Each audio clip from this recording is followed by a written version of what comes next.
我怀孕了，孩子是你的。我本来是打算去打掉的，但医生说，如果我这次打掉孩子，以后就不可能再生了。我们都分手一段时间了，怎么可能？那个时间我只跟你有过。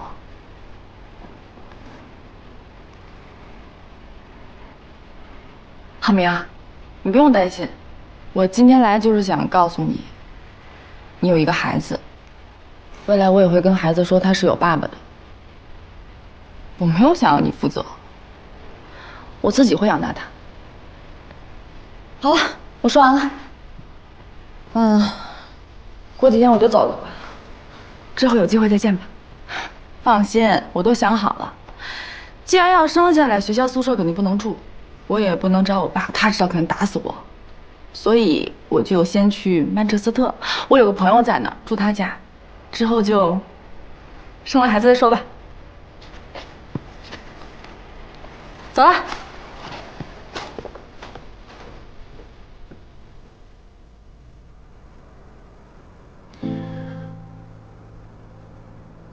后来我就一直陪着他，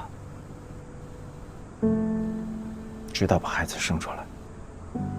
没想到浩辰才出生没多久，放鱼跟朋友去潜水，遇到洋流，就走了。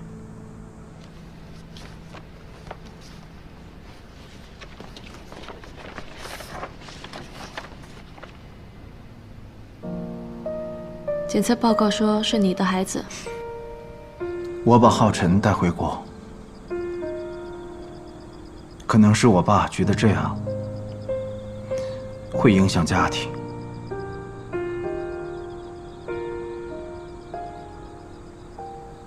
对外宣布浩辰是我弟弟。如果有意愿参加锦标赛，技术难度和训练强度都要加大。浩辰自己很有兴趣，就是不知道二位怎么计划。浩辰用了4年，如果他感兴趣，我肯定会支持的。老婆，你的意思是？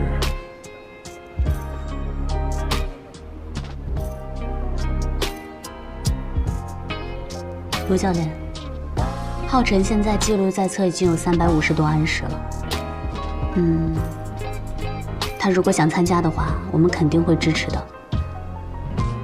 但是我有个问题啊，他快1.6米了，现在的马会不会小了一点？如果太小的话，跳障碍可能会有危险的。是的，未来参赛还要根据浩辰的身高进行调整。那我们就放心了。好，那我就开始着手报名的事情了。谢谢。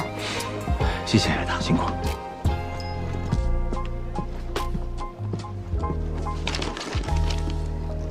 有事打电话，我走了。那嫂子，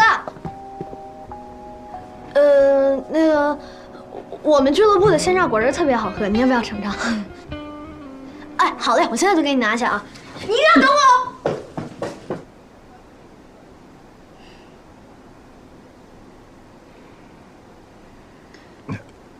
这里的果汁挺好喝的。我知道。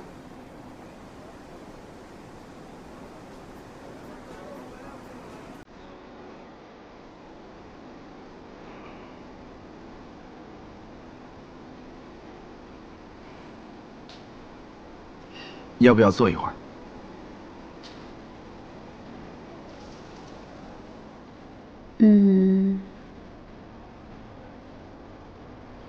能不能帮我跟浩辰说一下，我可能要先走。我刚才会没有开完就过来了。好。谢谢。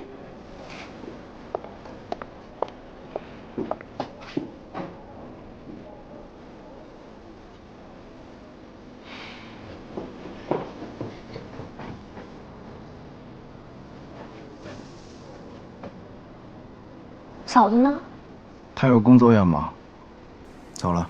那你还在这坐着？哎呦我的妈呀！我真的是要被你气死了！就连我们小朋友都知道，做的错事就要改。您惹嫂子生气了，现在她不理你了，你不得主动出击啊？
你们有多么不爱我？为什么？我为什么要成为你们的女儿？随着父亲的这一巴掌，让他彻底绝了对这个家的最后一丝眷恋。他再次回到了姥姥家，决定和老人家相依为命。也是从这个时候开始，他发誓要成为有钱人，要从此掌握属于自己的命运。现在他刚刚幸福，他不允许任何人破坏他好不容易争取的美梦。我要结婚了，我没有打算邀请你们来我的婚礼。我的户口本上只有我跟姥姥。你这话说得太伤人心了，毕竟我们是你的亲生父母。除此之外呢，你们永远不会觉得自己有错的。做子女的怎么可以论父母的对错？一心想嫁入豪门的许岩，做梦都想不到自己要攀上枝头变凤凰的前夕，乡下的穷父母竟然跑了过来。当初姐姐和乡下的穷男友分手后，男人不甘心，跑到他父母那里诉苦。梁老头瞬间大发雷霆，女儿已经成年了，他们还插手对方感情的事情。这时他们才想起自己还有个小女儿，便想着给她打个电话。殊不知许岩为了这场婚礼，已经找好了新父母。一会儿去试礼服，这家店我已经去过了，你们只能试这2套。记住，少说话，保持礼数。试完礼服之后，浩明的爸爸妈妈可能会跟我们回家来。一到家，你们就说荆州有朋友要提前走。明白。也就是这时，亲生父亲的电话刚好打过来。看到这个熟悉又陌生的号码，他没有选择接听。架不住梁老头担忧大女儿的安危，连夜来到大城市，并且还从姥姥那边打听到了小女儿的地址。而许岩带着假父母、假身份，正在和豪门一家商量婚事的安排，却在不远处看到亲生父母，这可怎么办？好不容易攀上的高枝，他如果在这个节骨眼上穿帮，那之前所有的努力都会白费。你得把话给我说清楚啊！于阿姨，你听我解释。我知道了，你的名字是假的，书香门第的身份也是假的，父母也是假的，对不对？你说，你到底还有多少秘密，说了多少谎话？这一切都是女人的想象。还好这时富二代想起，今天三叔下飞机来他们的婚礼，并且是5点的航班，也就是这时未来的公公婆婆准备去机场接亲戚。然而偏偏这个时候，亲生父母见到了他，为了不被拆穿，许岩急忙将他们送上了车。最后一刻，亲生父母才赶了过来，看到刚才和他招手的是集团的老总，急忙询问女儿怎么认识这么有钱的人家。2位是？我们是他爸妈。你们是？啊，我们是婚庆公司的。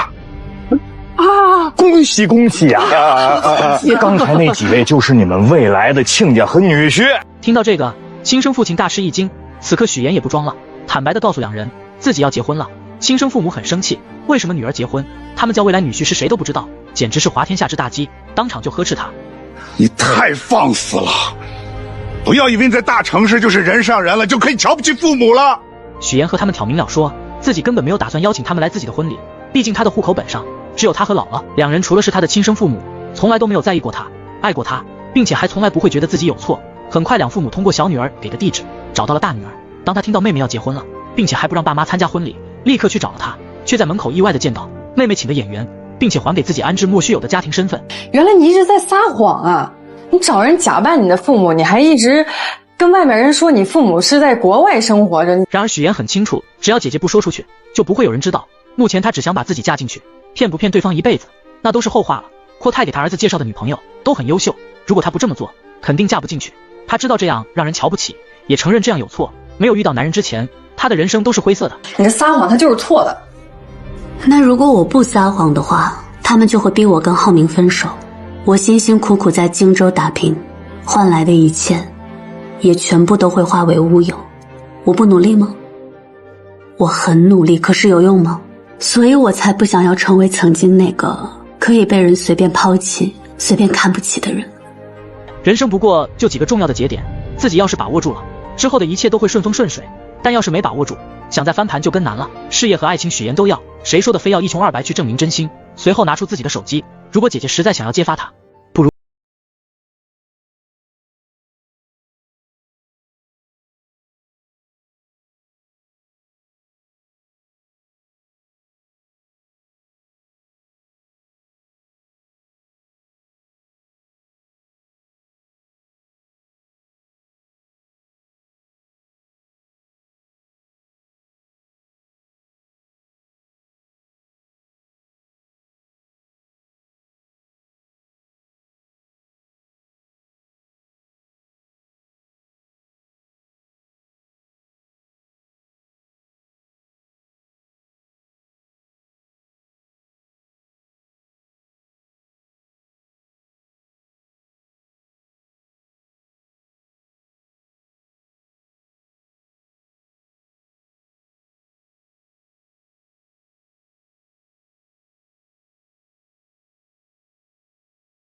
公公怀疑的话，男人也察觉到了她的不安，竟然主动的叫她过去和她大学同学的父母亲打个招呼。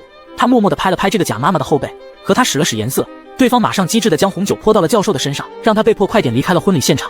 最后在婚礼的那天晚上，她目睹到了自己的老公和干妹妹在泳池幽会，但是她丝毫不在意，因为能做豪门的妻子，她就已经做好了不在感情上幼稚的准备。今天你在婚礼上面的协助已经非常卖力了，也没必要有任何的发散性想法，大可不必。如果你酒醒了，快点回去吧。赵露思新剧出生在偏僻的一个小山村，那里没有光彩，只有父母因为她是女孩而常年不散的冷漠与嫌弃，是姥姥用那双布满老茧的手为她撑起了一片小小的却无比温暖的天空。记忆里，姥姥总是对她说，像他们这样的家庭更要读书，将来去大城市活出个人样来。当她成功的考虑大学，姥姥会将所有的积蓄全部给她。这是这些年姥姥存的钱，密码是你的生日，拿着。我不用，上大学的生活费我也有。再说了，学费你都帮我交了。妍妍，听姥姥的话，你不是喜欢跳舞，喜欢弹琴吗？姥姥还听说了，大学里还有很多兴趣班，这都是要花钱的。你说你找了这么多老师，那技多不压身啊！来，拿着。大学生活并非坦途，同学们都在享受多彩的青春时，他的身影永远穿梭在兼职的路上。他做过家教，在餐厅端过盘子，发过传单，辛苦挣来的每一分钱，他都精打细算，但每月雷打不动的都会寄一部分回去给姥姥，谎称自己在另一边够花。姥姥一个人花不了这么多钱的，要是你在外面读书，那肯定花钱的地方很多呀。吃饭你不许给我省啊，多喝牛奶，多吃鸡蛋，还有那个叫什么维生素，你也要补充啊，对吧？我知道，我现在这份兼职工资挺高的，而且我今天又找了份新的，工资更高。你放心吧，你就是在老家吃好喝好就行啊，我放寒假就回来。毕业后，他留在了这座城市，成为一名普通的上班族。微薄的薪水，在高昂的物价面前，大冬天的他也宁愿站在冷风中，等着最后一班公交的到来。每次给姥姥的通话，总是报喜不报忧，描述着一个光鲜亮丽的大都市生活。但挂掉电话后，是无尽的空虚和焦虑。当他亲眼目睹了城市的繁华与残酷，看到有些女孩凭借美貌或家世，轻易获得他需要奋斗很多年才能碰到的资源，他开始精心编织一个全新的自己。偶尔结识了一位富二代，恋情发展顺利时，乡下的穷母亲打来了电话。怎么了？妍妍，我和你爸爸想了好几个晚上，你的婚礼我们还是想参加，这也是你爸爸的意思。不管怎么说，你毕竟是我们的女儿。他眼中闪过一起决绝，不仅将母亲的备注改了，还推掉男友和他一同回乡探望姥姥的要求。他用了多年的时间，从泥泞中爬起，为自己穿上了一件华丽的外衣。现在谁都不能阻止他成功的步伐，便独自回到乡下找姥姥，想让他帮自己劝说一下父母。随后说起这次来的真正目的。姥姥心里有数了，我打电话把他们叫回来。你一个人在外面打拼了这么多年，你现在吃了多少苦，姥姥心里最清楚。你的婚礼，姥姥一定让你办的体体面面、风风光光、漂漂亮亮的。姥姥，荆州太远了。女生说出这句话的时候，自己也很难受，但姥姥太善解人意了，也懂了她的意思，并且以自己身体不好为由，就不去了。叫孙女结婚后，哪天有空回来将结婚照带回来。她挂在屋里面，天天看着两人那多开心。然而，当女生打开冰箱那一刻开始，她瞬间泪水无限，全部都是姥姥给她做的桂花酱。她的爱很沉重，许妍的眼泪再也绷不住了。回去的路上，她详尽的承诺，等我毕业找到工作，在荆州站稳脚跟，一定接你到荆州跟我一起住，我们以后再也不分开。将来有了男朋友，他要是不同意，我就休了他。我结婚的时候，您必须做主桌。你安排的好，姥姥听你的。这一次，他放姥姥鸽子了，爱是常觉得亏欠，来自小城的卑微底色，来自姥姥的呼唤声。他必须守住用谎言构筑的一切，这是他自己选择的路，无论多难，都要走下去。假冒千金的许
这么大个城市里面，有这样的一方天地，进来一下就抚平了所有的焦虑。真的蛮好的。我跟你的角度完全不一样。好，那你说说你是什么角度？来，你看，这里所有的水电，要重新修一遍。你后面是厨房、洗手间、防水，还得重新弄一次。谁的院子你这么熟悉？你的。以后你就是这个小别院的女主人，你能通过工作认识嘉宾，扩大交际圈，这很好。但仅仅在节目里面的相处还有相识是远远不够的，节目外面的相处还有关系，还需要维持。听到这个，女生直接呆愣在了原地，她做梦都没有想到竟然是这么一份大礼，甚至男生还开始为她婚后的事业做起了谋划。她意外看到梁柱上留下的前房主画身高的横线，内心有些许的触动。在那个曾经的家，父母亲把所有的关注全部给了她的那个姐姐，一直将她视为透明人。男人很快察觉到她情绪上的变化，叫老婆从包包里拿支口红给她。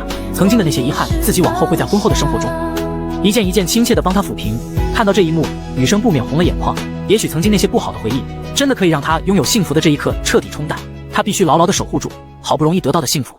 女生许妍万万没想到，自己刚嫁进豪门，亲姐就给她惹上麻烦了。这个事儿不用你帮我。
当听到邻居是高中暗恋的男神，姐姐马上改口，那个让她整个高中时代都偷偷心跳的男生，现在就住在自己隔壁。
施暴，还好被男生给阻止了。在乡下男咄咄逼人的时候，许妍见到和自己不对付的同事来了，急忙称带他去找姐姐。而女同事见到这一幕，还想挖掉新闻出来，不料男人根本就不搭理她。而许妍并没有把男人带到姐姐那去，只是告诉她两人已经分手了，不允许她去干涉姐姐的生活。至于收的彩礼钱，自己会帮她还。但乡下男竟然来脾气了，他现在不要钱了，只要人。如果见不到他姐姐，无非就是天天去他单位闹，去他婆家闹，让所有人知道他干了什么见不得人的事。随便你。然而许妍根本就不怕他的威胁，在他的内心家人还是十分重要的。当姐姐知道了这个消息，瞬间无语。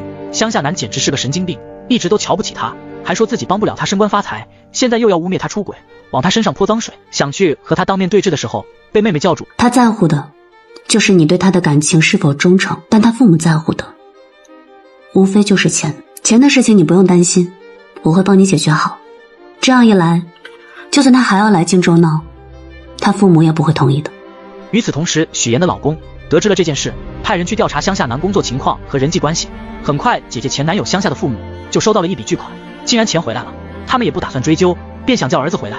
爸妈，我要是不弄明白乔林是不是因为外边有了别的男人才跟我悔的婚，我坚决不回去。可下一秒，男人就被领导给叫了回去，而领导也是收到了上面的命令。就这样，他被一股神秘的力量给召回。以后啊，别有事没事请假，对你自身影响不好。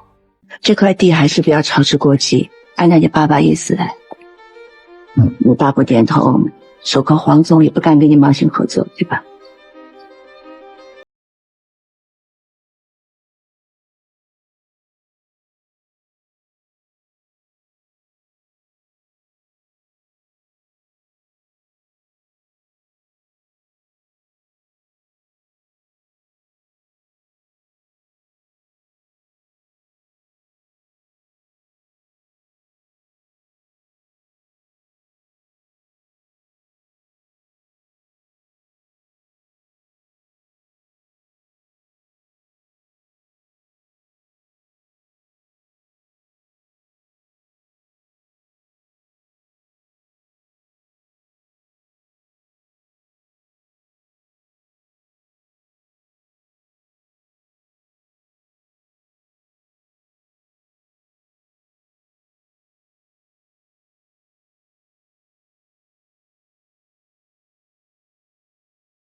古怪的话，是不是有什么特别的经历啊？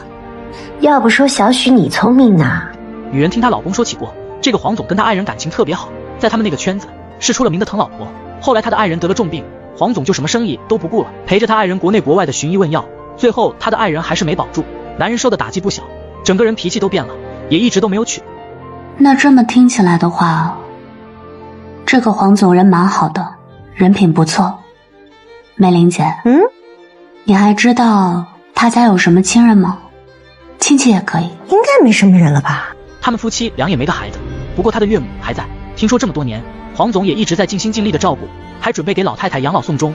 但这个老太太倔得很，非要住到养老院去，黄总拿她没法子，只能随了她的意。这个圈子里啊，有什么事情是您不知道的吗？不多。后面许岩靠着打听来的消息，直接找到了黄总岳母的养老院。老太太患有阿尔茨海默症，已经到了中晚期了。当她看到老太太从盒子里拿出素丸子，女生便想起了小时候经常叫姥姥给她炸。这不是你嘛，非要吃炸素丸子，这道菜的功夫，哎呀，多得很，得慢慢来。后面从护理人员口中得知，老太太每天用花盆里的土做成泥丸子，说这是她自己做的素丸子，怕她误食不安全，便趁着她睡着把泥球拿走。但她醒了以后发现不见了，又哭又闹，还说是给女儿留的。最后啊，他这个爱人人还是没保住。我们发现啊，他确实没有吃，我们就随着他的意了。老太太想自己的孩子了。到了晚上，许岩就从姥姥这学做素丸子的步骤，她想通过黄总的岳母来拉近和黄总的关系，这样她老公的生意或许还会有转机。师傅，跟着前面那辆车。师傅，好，快！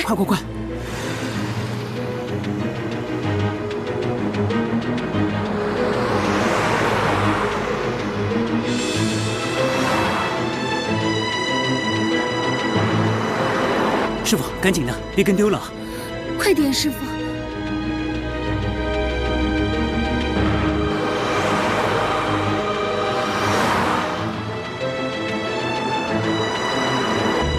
别跟丢了。好。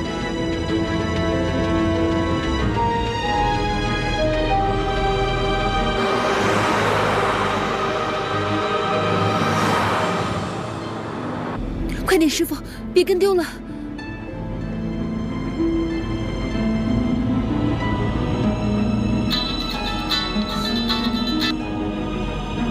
喂，仲林，我们正跟着小海呢。你等一下，我们现在正在天清公园附近呢。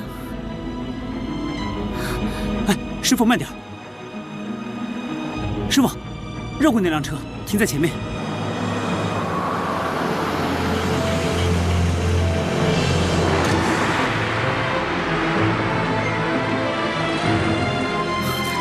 来，师傅，不用找了。啊，谢谢。仲林，我们已经在天清公园了，你赶紧过来吧。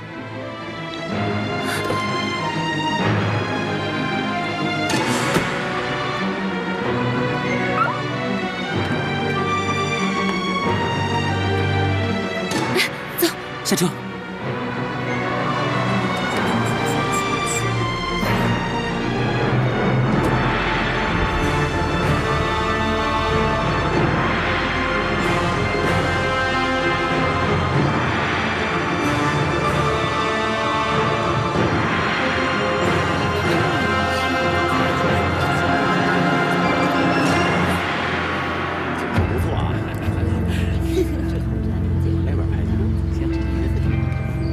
这个蠢货，被人盯什么都不知道。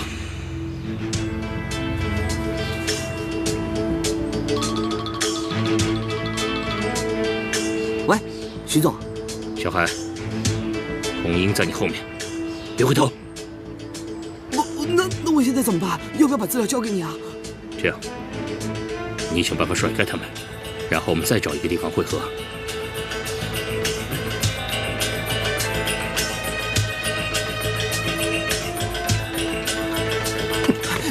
好了，他肯定发现我们了，追！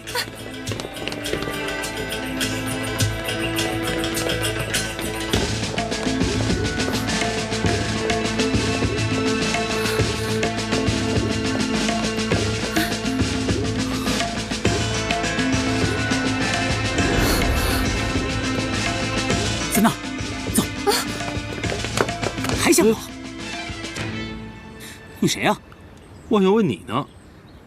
可是你怎么会有这帽子，还有这身衣服呢？刚有人给我钱给我换的呀。跟你换了，他人呢？我不知道。哎，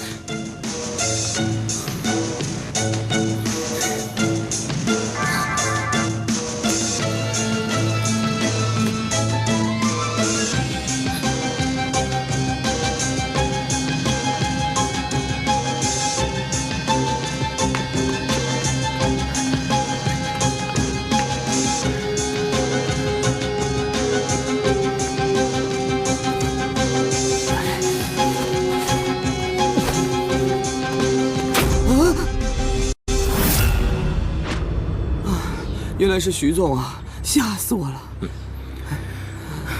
谢谢你啊，刚才要不是你出主意，让我跟那游客换衣服，我真不知道该怎么办。你怎么那么不小心，给人盯上了都不知道？以后小心点。都怪我。那现在可怎么办？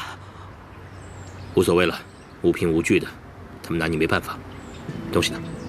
哦。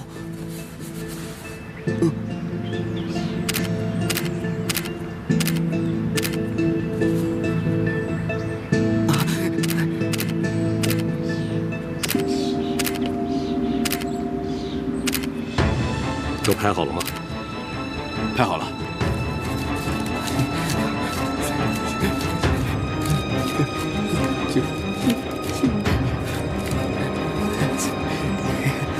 徐总，谢谢。我们分头走。哦。走。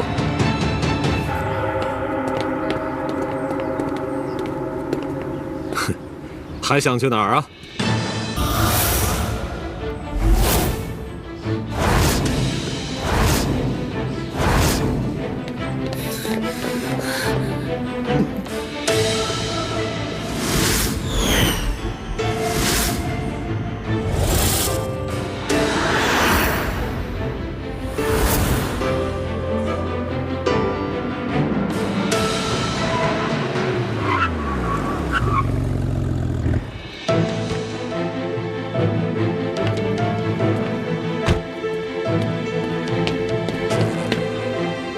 徐总，现在怎么办？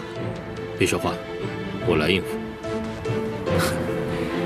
静泰，挺有本事啊。小海吃里扒外的功夫，看来都是你教的吧？白董事长，我听不懂你在说什么。小海，你不要被人利用了，现在承认错误还来得及。什么意思啊？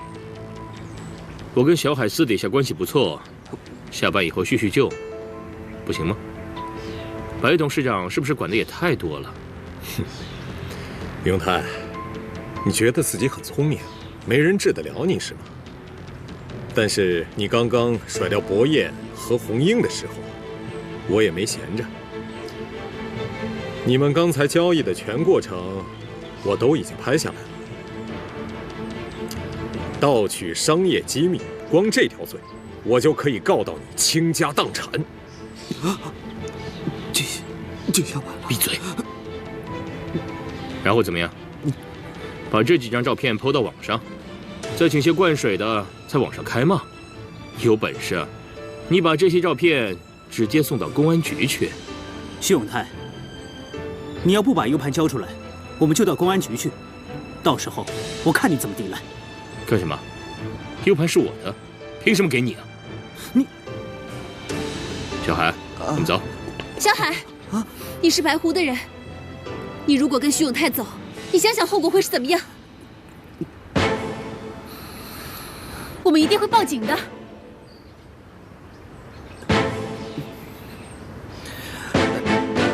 我现在已经下班了，是我的私人时间，我想干什么应该跟你们没有关系吧？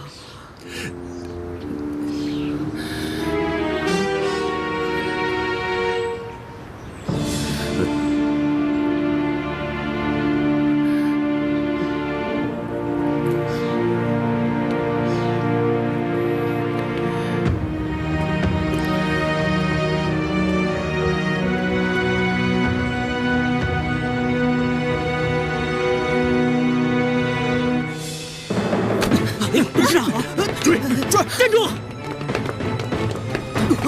站住！别跑！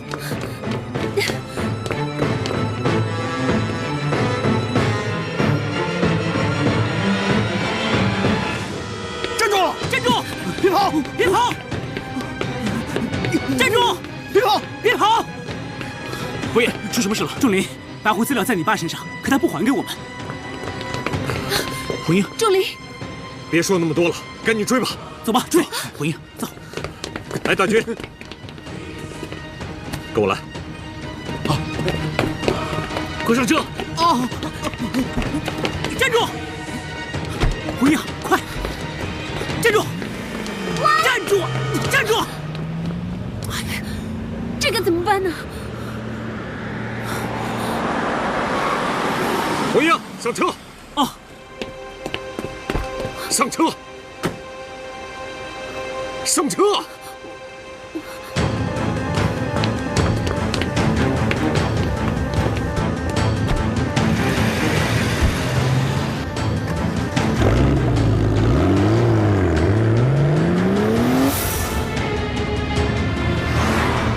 小海，你开快点，他们要追上来了！小海，这是闹市区，不是赛车场。我开那么快，车撞坏了，找谁赔啊？什么找谁赔啊？我给你买的车，找谁赔啊？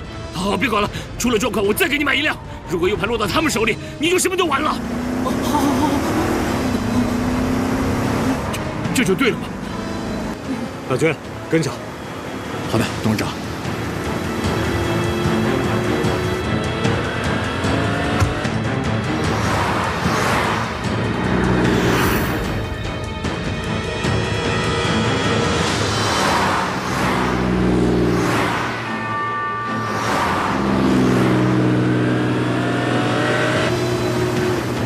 快点！好的。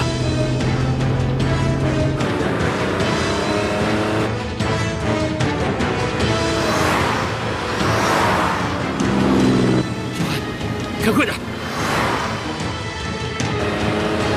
快甩开他们！仲林的车，他怎么在这里啊？仲林，哎，大军，快停车！爸，快点啊！董事长，停车！小心！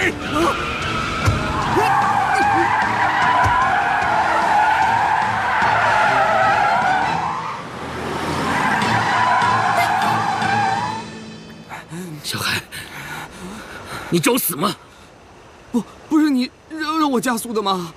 那前面有车，你为什么不告诉我？我紧张就结巴。绕过去，绕过去，绕过去，绕过去！继续追，追！仲林，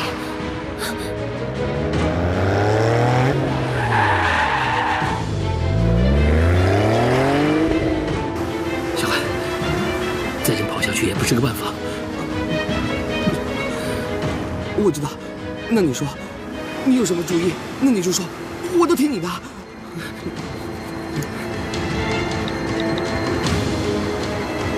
喂，郑平，听我说，出事了。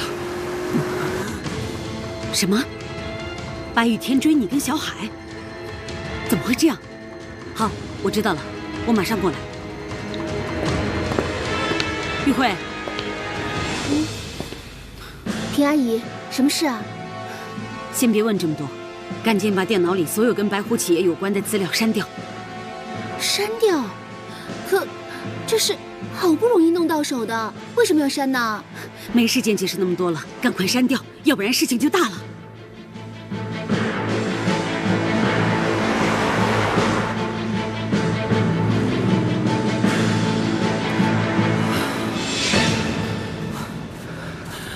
总算把他们给甩掉了。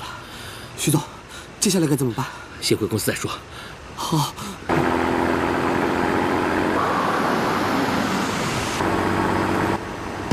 小海，你是不是从来不看左边来的车是吗？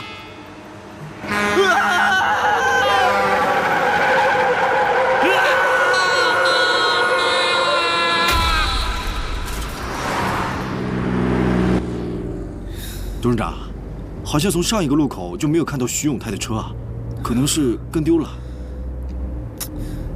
那你靠边停一下吧。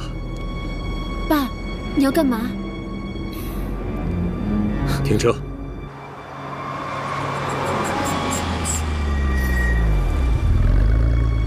爸。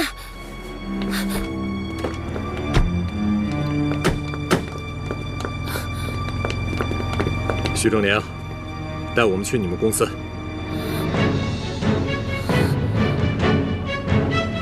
把这个文件删掉。好，把这个也删掉。莫正平，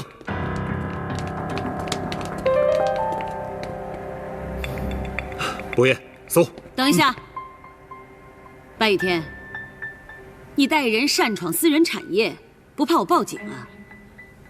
莫正平，别贼喊捉贼了，你尽管报警啊。等一下，如果我搜到白狐下一季产品的资料的话，我看你还报警吗？想搜，可以啊，我可以让你搜。但是如果什么都搜不到的话，我会控告你侵害私人财产跟个人隐私，我们到时候法庭上见。可以啊，伯爷。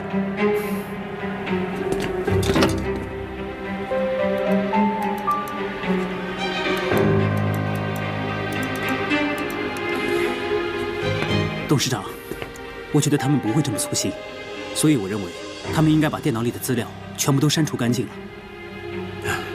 一定是徐永泰通风报信。白雨天，你不要被害妄想症好不好？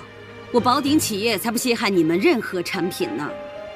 这里没有你们想要的东西，马上离开，否则的话我就打电话报警了。妈，别一错再错了。之前您给我的资料，胡英都看过了，确实是白狐的产品。您赶紧把设计图交出来吧。徐仲年啊，不错，大义灭亲。王正平，我看你还有什么话好说？哼，你是我儿子，你到底站在哪一边呢？过来！我站在公理这边。妈，您跟爸另外开公司对抗白狐也就算了，但是你们不能够盗取别人设计的产品，这么做是犯罪，是被业界所唾弃的，而且犯法的。你带人闯进我们公司，还带头欺负自个儿的妈，你想把我给气死啊？你给我过来！过来！哎呀，妈，您把设计图交出来，那是红英的心血。我说了，我没拿。妈，我了解你，这么重要的东西您舍不得放弃的，您肯定放在办公室什么地方？您赶紧交出来给白叔叔，这样我们跟白家还有和好的机会。徐子耀，你不要得寸进尺！您到底要不要拿出来？我都跟你讲了，我什么都没有啊！好，我自己找。徐子耀，你反了你！看着你们母子俩反目成仇，我也没白来一趟。爸，你别说了，仲林正在帮我们呢。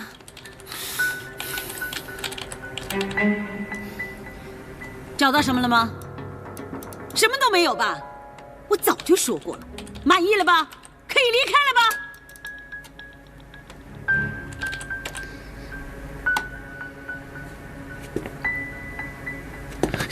周玉慧，你肯定知道档案在什么地方，你告诉我档案放在哪里？看着我的眼睛告诉我，档案放在哪里？你别吓唬他。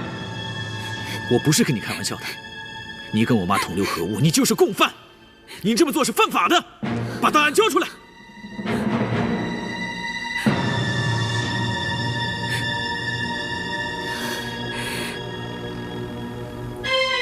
玉慧，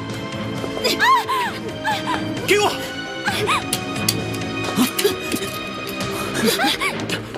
你走开！玉慧是给周林哥的，不是给你的。玉慧，小心！董事长，快！快呀，钟离，快！放手！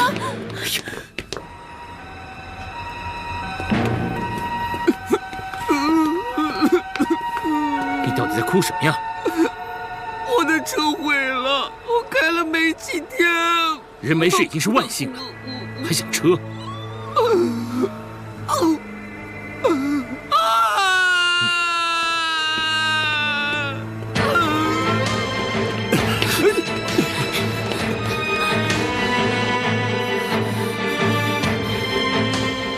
给我。这是红英的。妈，闭嘴！子尧哥，你为了跟白红英在一起，这么讨好白雨天呢？你就这样对待自己的妈？我养你这么大，你就这么报答我吗？纵然您之前有什么委屈的地方，但你们还是对不起白家。白爷爷养我、疼我20多年，我绝对不可能看着你们伤害白狐。我处心积虑想拿到白狐，为的是谁？为的是你，我都是为了你着想。您处心积虑想拿到白狐，是为了我着想。您之前还跟我说您要接纳红英的，原来你全都在骗我，亏我还相信你。只要稍微动一点点脑子想想就知道，你这辈子根本不可能跟白红英两个在一起。妈，原来您根本没有悔改的意思，你一直在骗我。我跟你说，如果您今天不把 U 盘交出来，我就到公安局报案，说你跟徐永泰窃取白狐企业的商业机密。徐子尧，你疯了！我是你妈，我才是你的亲人，他们不是你的亲人呐！这件事情不是跟谁亲不亲的问题，而是道德跟良知的问题。把 U 盘给我。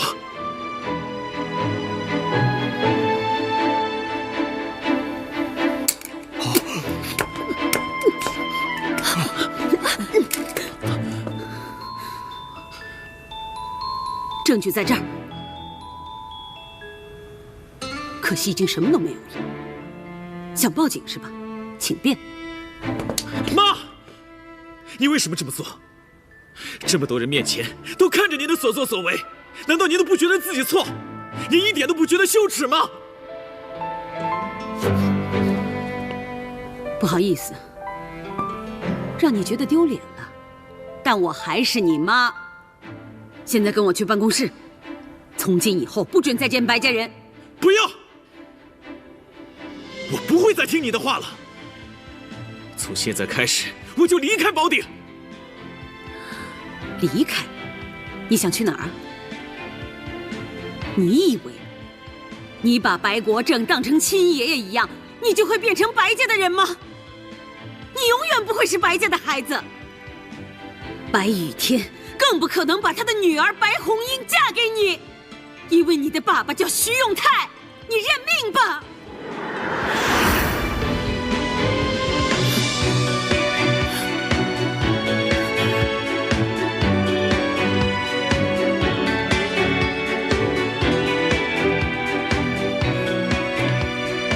徐子尧，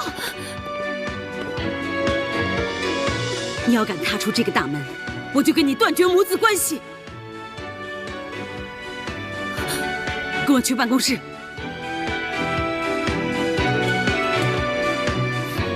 真是精彩，穆正平，没想到你们母子俩反目成仇。穆正平，这就是你的报应。爸，你别再落井下石了。我倒觉得这样的妈不认也罢。不验，怎么连你也火上浇油啊？我支持仲林，我觉得他做得对。别再说了。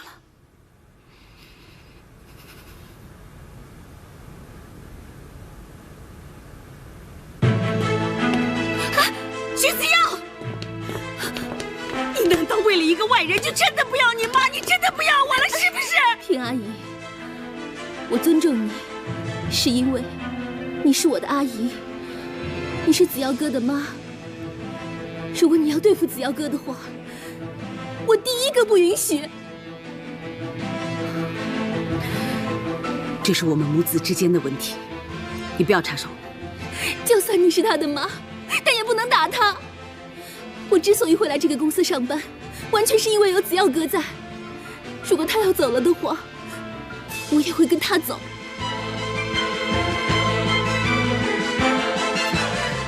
反了，一个一个都要反了是吧？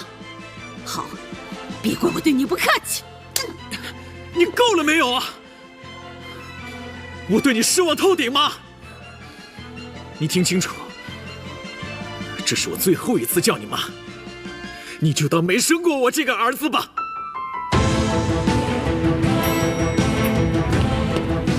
仲林哥，仲林，红英，不许去！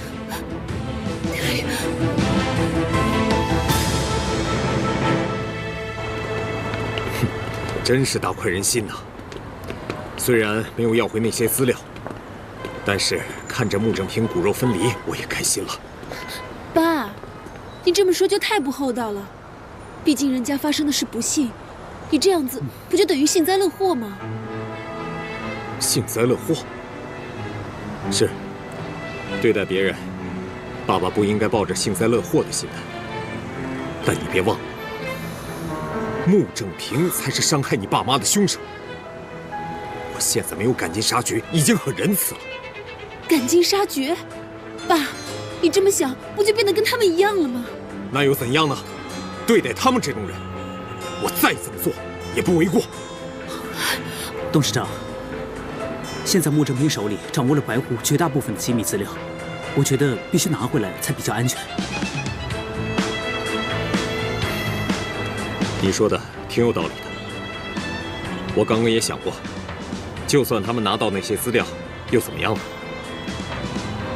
我等一下发一份新闻稿给记者，让记者把我们公司下一季的新产品曝光，然后我们申请专利。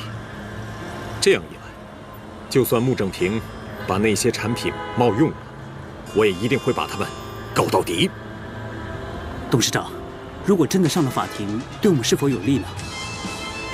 我现在还怕他们不告我们啊？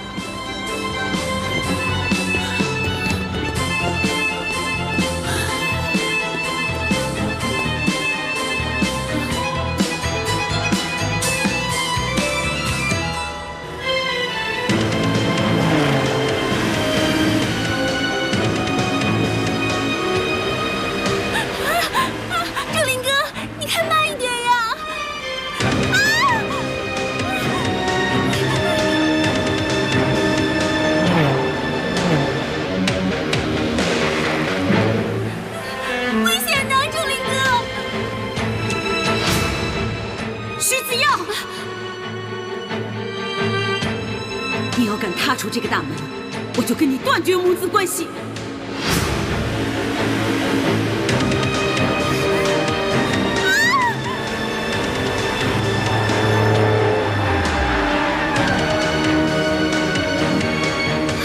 仲林哥，有人！快停车！快停车！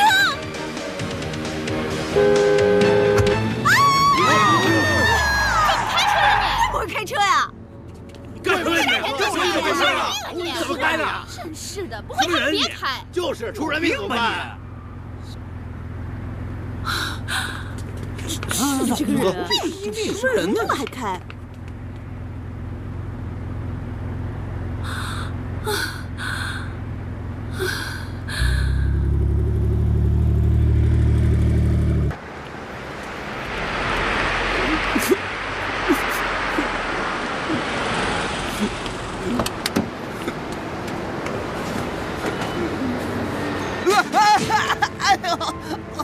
你干什么呀？你找别的车去。不是这样吧？我被白董事长抓到非法交易，那我们现在是不是应该找个地方坐下来好好聊一聊？下一步应该怎么办？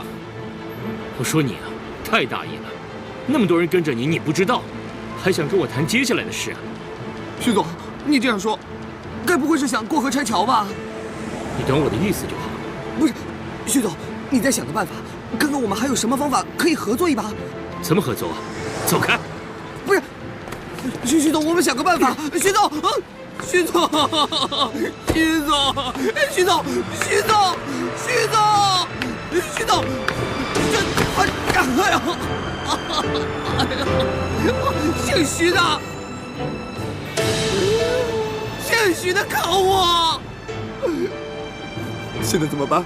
钱也没了，车子也没了，我岂不是两头空？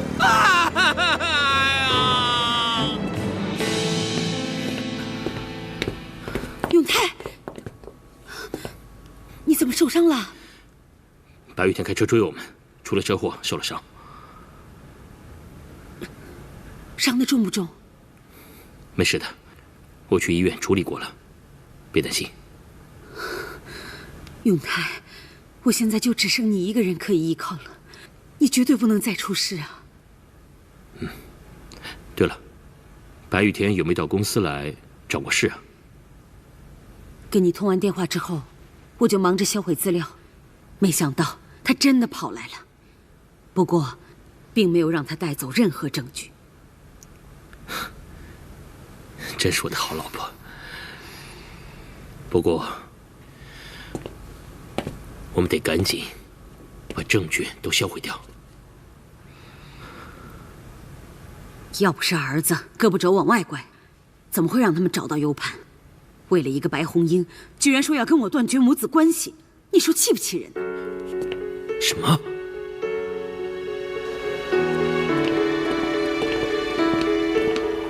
好了好了，大家辛苦了。后续的事情我来处理就行了。你们先回去忙你们手头上的东西吧。是。大军啊，董事长，你去营销部叫那个包山到办公室来见我。好的。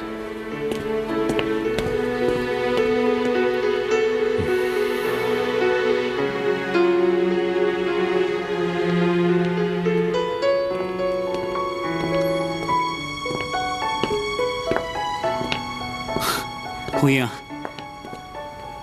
这一路上你一直在发呆啊。我只是在担心仲林，不知道他怎么样了。真没想到，白仲林真的跟他母亲断绝母子关系。他是一个非常重感情的人，看来这次他妈妈伤他太深了。真是家家有本难念的经啊。我想他现在一定难过极了。我看呢，你这心里面也比他好受不到哪里去。要不这样吧，反正也快到下班时间了，你去找他吧。你在这里也无法安心工作的。你放心，如果董事长问起来，我帮你解释。谢谢你啊，伯爷。不过呢，只有这一次，我破例给你放一个追爱假，好好安慰一下仲林，下不为例哦。那我先走了。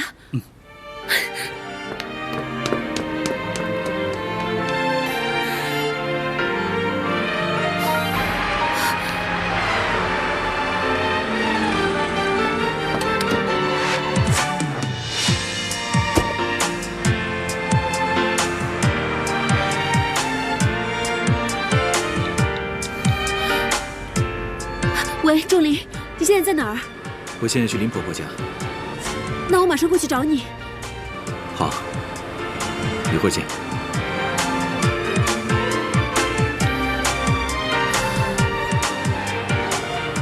于慧，谢谢你陪我，我先送你回去吧。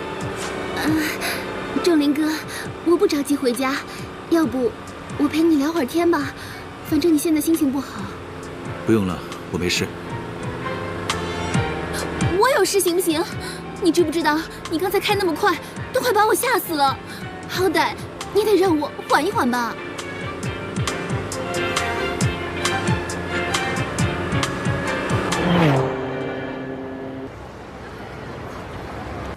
宝山，你身为行销部的资深员工，怎么一点警觉性都没有？你跟小海同进同出的，他把公司给卖了，你都不知道？董事长，我真不知道。小海一向淳朴，我也不知道他怎么会来这么一出。我今天责备你，是想你以后多尽一点心，多想想公司以后发展的道路。一个公司的兴盛，要所有的员工团结一致对外。如果每个人都像你一样事不关己的话，这公司早就完蛋了。怎么，说你几句，连头都不敢抬起来了？是男人就把头抬起来。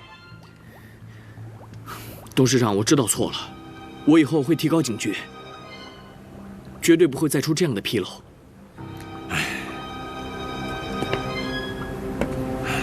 宝山，你很聪明，资质也不错，我对你是有所期待的。我希望你能为公司多尽点力，我绝对不会亏待你的。谢谢董事长。那小海要怎么处置？